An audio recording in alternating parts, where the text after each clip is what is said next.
ಎಲ್ರಿಗೂ ನಮಸ್ಕಾರ. ನೀವು ನೋಡ್ತಿರ್ಬೋದು, ಈಗ ತಾನೇ ನಾವು ಡ್ರ್ಯಾಗನ್ ಫ್ರೂಟ್ ಬಗ್ಗೆ ಕಂಪ್ಲೀಟ್ ಮಾಹಿತಿಯನ್ನು ತಿಳ್ಕೊಬಂದಿದ್ದೀವಿ. ಈಗ ಕೆಳಗಡೆ ಬಂದರೆ ನಮ್ಮ ತೋಟದಲ್ಲಿ ಈಗ ಹೊಸದಾಗಿ ಇದು ಹೊಸ ತೋಟ ಅಂದರೆ ಅಲ್ಲಿಂದ ಇಲ್ಲಿಗೆ ಈ ಕಾಳು ಮೆಣಸು ಕೃಷಿಯನ್ನು ಮಾಡ್ತಿದ್ದೀವಿ. ಸುಮಾರು ಇದು 12 ವರ್ಷ ಆಯಿತು. ಸೊ 12 ವರ್ಷದಿಂದ ನಾವು ಕಾಳು ಮೆಣಸು ಕೃಷಿಯನ್ನು ಮಾಡ್ಕೊಂಡು ಬಂದಿದ್ದೀವಿ. ಅಂದರೆ ನಾವು ಕಾಳು ಮೆಣಸು ಕೃಷಿ ಅಂದರೆ ಪ್ರತಿಯೊಂದು ಮರಕ್ಕೂ ಒಪ್ಸಿದ್ದೀವಿ. ನಾಟ್ ಈವನ್ ಅಡಿಕೆ ಮರ ಮಾತ್ರ ಅಲ್ಲ, ತೆಂಗಿನ ಮರಕ್ಕೂ ಒಪ್ಸಿದ್ದೀವಿ, ಅಡಿಕೆ ಮರಕ್ಕೂ ಒಪ್ಸಿದ್ದೀವಿ, ಸಿಲ್ವರ್ ಮರಕ್ಕೂ ಒಪ್ಸಿದ್ದೀವಿ, ಟೀ ಕುಡ್ಗೂ ಒಪ್ಸಿದ್ದೀವಿ, ಮತ್ತು ಲೈಟ್ ಕಂಬ ಇದೆ, ಲೈಟ್ ಕಂಬಕ್ಕೂ ಸುದ ಒಪ್ಸಿದ್ದೀವಿ. ಸೊ ಯಾವುದನ್ನು ಕೂಡ ಅನ್ನೆಸರಿ ವೇಸ್ಟ್ ಮಾಡಿಲ್ಲ. ಮತ್ತು ನೋಡ್ತಾ ಇರ್ಬೋದು, ನಮ್ಮ ತೋಟದಲ್ಲಿ ಕಸ ಎಲ್ಲ ಹಾಗೆ ಬಿದ್ದಿದೆ. ಒಂದು ಪ್ರತೀತಿ ಇದೆ, ನಾವು ಕಸ ಈಗ ಮನೇಲಿ ಕಸ ಇದ್ರೆ ಇರಲ್ಲ ಅಂತ, ಹಿಂಗೆ ತೋಟದಲ್ಲಿ ಕಸ ಇದ್ರೆ ಲಕ್ಷ್ಮೀ ಕಳೆ ಅಂತಾರೆ, ಸರಿನಾ? ಸೊ ಆ ರೀತಿ ಈಗ ನಾವು ಮೆಣಸು ಬಂದು ಇದು ನಾವು ಬೆಳೆದಿರುವಂಥದ್ದು ಪಣಿಯೂರು ಒನ್ ಅಂತ. ಸೊ ನಾವು ಕೇರಳದಿಂದ ತಂದು ಸುಮಾರು ಒಂದು 12 ವರ್ಷಗಳಿಂದ ಸ್ಟಾರ್ಟ್ ಮಾಡಿದ್ದು.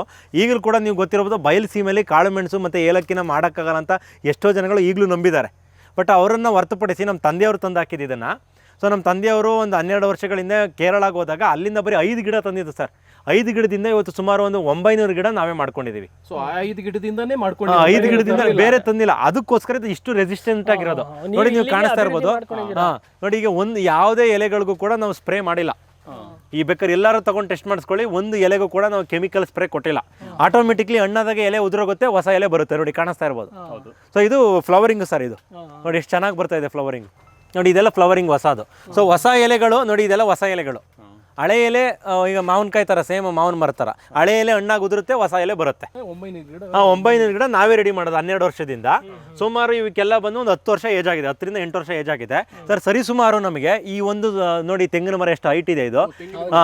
ಇದರಿಂದನೇ ಸುಮಾರು ನಮಗೆ ಒಂದು 8 kg ಅಷ್ಟು ಡ್ರೈ ಮೆಣಸು ಸಿಗುತ್ತೆ. ಯಾರು ನಂಬಲ್ಲ, 8 kg ಸಿಗುತ್ತೆ ಇದೊಂದು ಗಿಡದಿಂದ. ಹೈಯೆಸ್ಟ್ ನಾವು 8.5 kg ತೆಗೆದಿದ್ದೀವಿ. 1000 ಜನ ಒಂದು 6 kg, 5 kg, 6 kg, 7 kg ಹಿಂಗೆಲ್ಲ ಬರುತ್ತೆ. ಸೊ ಹಂಗಾಗಿ ರೈತರು ಏನು ಮಾಡ್ತಾರೆ ಗೊತ್ತಾ, ಅಯ್ಯೋ ಅಡಿಕೆ ಮರ ಕಪ್ಸಿದ್ರೆ ಅಡಿಕೆ ಮರ ಹೀಲ್ಡ್ ಕಡಿಮೆ ಆಗೋಗ್ಬಿಡುತ್ತೆ.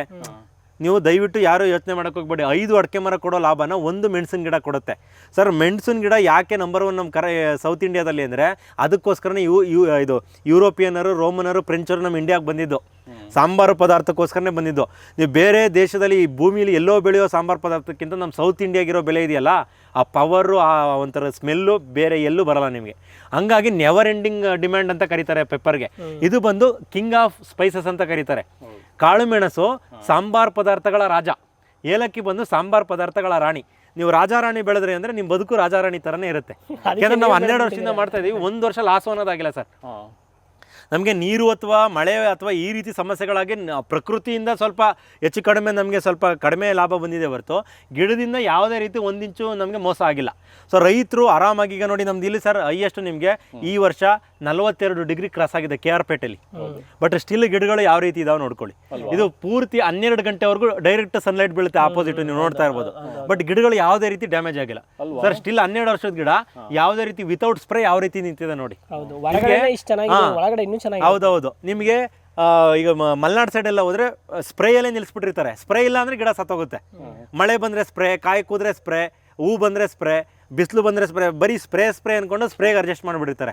ನಮ್ಮ VC ಫಾರ್ಮ್ ಸೈಂಟಿಸ್ಟ್ಗಳು ಏನು ಹೇಳೋದಂದರೆ, ಮಲೆನಾಡಿಂದ ಗಿಡಗಳನ್ನ ಪರ್ಚೇಸ್ ಮಾಡಬೇಡಿ, ಯಾಕೆಂದರೆ ಅಲ್ಲಿ ರೋಗ ರುಜಿನಗಳು ಜಾಸ್ತಿ ಆಗಿದೆ. ಅದನ್ನು ಮಲ್ಟಿಪ್ಲೈ ಮಾಡ್ತಾ ಹೋದರೆ ಕರ್ನಾಟಕ ತುಂಬ ರೋಗ ಇರುವಂಥ ಗಿಡಗಳೇ ಆಗ್ಬಿಡುತ್ತೆ. ಸೊ ಅದನ್ನು ಬಯಲು ಸೀಮೆಯಲ್ಲಿ ಗಿಡ ತಗೊಳ್ಳಿ. ಈಗ ನಾವು ಸರ್ ಸುಮಾರು ಗಿಡ ಈಗ ಚಿತ್ರದುರ್ಗ ಆ ಕಡೆ ಸೈಡು, ರಾಮನಗರ ಎಲ್ಲ ಕಡೆ ಗಿಡ ಕೊಟ್ಟಿದ್ದೀವಿ. ಒಳ್ಳೆ ಚೆನ್ನಾಗಿ ಹೀಲ್ಡ್ ಬರ್ತಾ ಇದೆ. ರೈತರು ಒಂದು ಹೇಳಿದ್ರೆ ನಮ್ಗೆ ಖುಷಿ ಆಗುತ್ತೆ. ಹಂಗಾಗಿ ಸೊ ಯಾವುದೇ ರೀತಿ ಟೆನ್ಷನ್ ತೊಗೊಬೇಡಿ. 35 ಡಿಗ್ರಿ ಅಲ್ಲ 40 ಡಿಗ್ರಿ ಬಂದ್ರೂ ಮೆಣಸು ಮಾಡ್ಬೋದು. ಬಟ್ ನೀವು ತಗೋವಂಥ ಗಿಡ ಅಲ್ಲಿರಬೇಕು. ಎಲ್ಲ ಮನುಷ್ಯರೇ.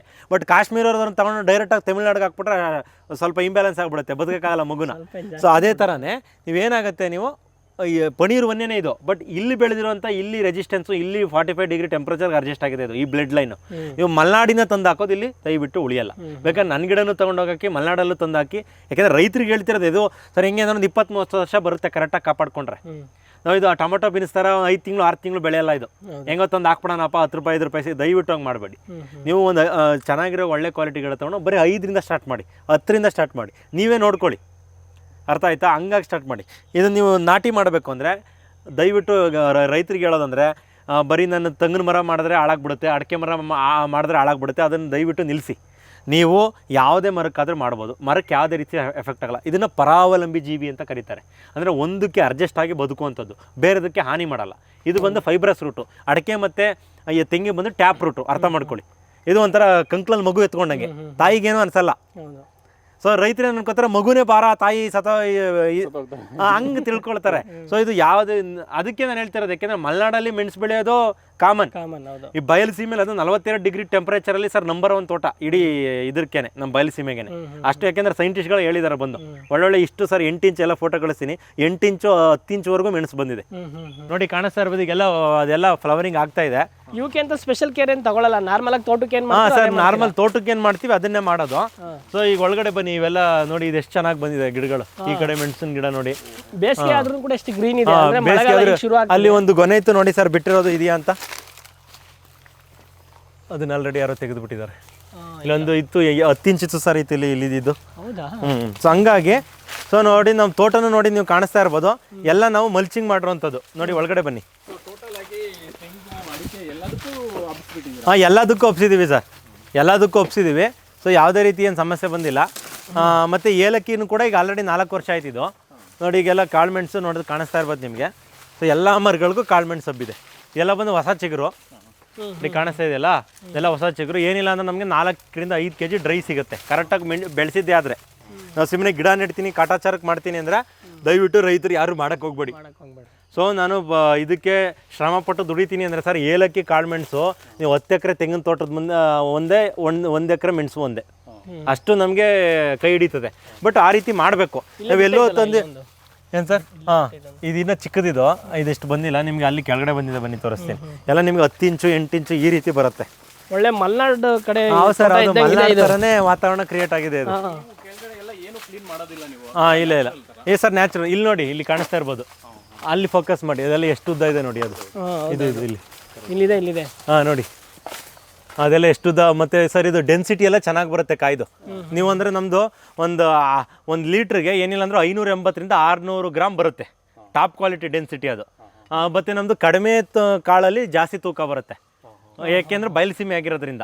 ಇವೆಲ್ಲ ಉಳಿದಿರೋದು ಅಂದರೆ ಈಗ ಆಲ್ರೆಡಿ ಸೀಸನ್ ಇಲ್ಲ ಇದು, ಆದ್ರೆ ಕಾಯಿ ಬಿಟ್ಟಿದೆ ನೋಡಿ, ಆಲ್ ಸೀಸನ್ ಮೆಣಸಿದು. ಸೊ ಆ ಕಡೆ ಎಲ್ಲ ಇದೆ ನೋಡಿ. ಹಂಗಾಗಿ ಸೊ ರೈತರು ಕ್ವಾಲಿಟಿ ಇರೋ ಗಿಡ ತೊಗೊಂಡು ಹೋಗ್ಬೇಕು ಸರ್. ನಮ್ಮ ಮೊದಲು 60% ನಮ್ದು ಇರೋವಂಥದ್ದು ಕ್ವಾಲಿಟಿ.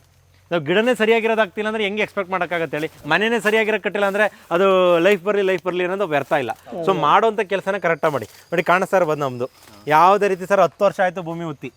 ನೋಡಿ ಹೆಂಗಿದೆ. ಹಾಂ, ಏನು ಸರ್ ಏನು ಬಂದಿಲ್ಲ ನೋಡಿ. ಈಗ ನೋಡಿ ಇದೇ ಗೊಬ್ಬರ ನೋಡಿ, ಗೊಬ್ಬರ ಅಂತಾರಲ್ಲ ನೋಡಿ, ಇದೆ ಎಷ್ಟು ನೋಡಿ ಎಲ್ಲ ಡಿಕಂಪೋಸ್ ಆಗಿ ಹೆಂಗಾಗಿದೆ ಅದು. ನೋಡಿ ಇದೇನು ಹಾಕಿಲ್ಲ ನಾವು. ನೋಡಿ ಯಾವ ರೀತಿ ಗೊಬ್ಬರ ಪ್ರಿಪೇರ್ ಆಗ್ತಿದೆ. ಎಲೆಗಳು ಅದಾಗದೆ ಕರಗಿ ನ್ಯಾಚುರಲ್ ಗೊಬ್ಬರ ಆಗುತ್ತೆ. ಸೊ ಆ ರೀತಿ ಮಾಡ್ಕೋಬೇಕು ಸರ್. ಇದು ಬಂದು 1.5 ಎಕರೆ ಇದೆ. ಸೊ ಅಲ್ಲಿ ಡ್ರ್ಯಾಗನ್ ಬೆಳೆದಿರೋದು 1 ಎಕರೆ, ಮತ್ತೆ ಸೇಮ್ ಇದೇ ತರ ತೋಟ ಇನ್ನೊಂದು ಕಡೆ 1 ಎಕರೆ ಇದೆ. ಓಕೆ. ಸೊ ಇಲ್ಲಿ ಬಂದು 900 ಗಿಡ ಈ ಕಾಳುಮೆಣಸು. 900 ಗಿಡ ಕಾಳುಮೆಣಸು ಇದೆ ಇಲ್ಲಿ, ಮತ್ತೆ 2 ಇದರಿಂದ ಸೇರಿ. ಸೊ 1.5 ಎಕರೆಗೆ. 1.5-2 ಎಕರೆಗೆ 2 ಎಕರೆಗಿದೆ. ಅಂದರೆ ಸರ್ ಈಗ ನಾವು ಜಾಸ್ತಿ ಅಬ್ಸೋ ಪ್ಲಾನಿಂಗು ಇದೆ. ಮತ್ತು ನಾವು ಈಗ ನೋಡ್ತಿರ್ಬೋದು, ನಾನು ಆಲ್ರೆಡಿ ಹೇಳಿದೆ ಎಷ್ಟು ಎಕರೆ ಇದೆ ಅನ್ನೋದೆಲ್ಲ ಇಂಪಾರ್ಟೆಂಟು. ಇರೋ ಎಕರೆಯಲ್ಲಿ ಎಷ್ಟು ಸಫಿಷಿಯೆಂಟಾಗಿ ನಾವು ಲಾಭ ತೆಗಿತೀವಿ ಅನ್ನೋದು ಇಂಪಾರ್ಟೆಂಟು.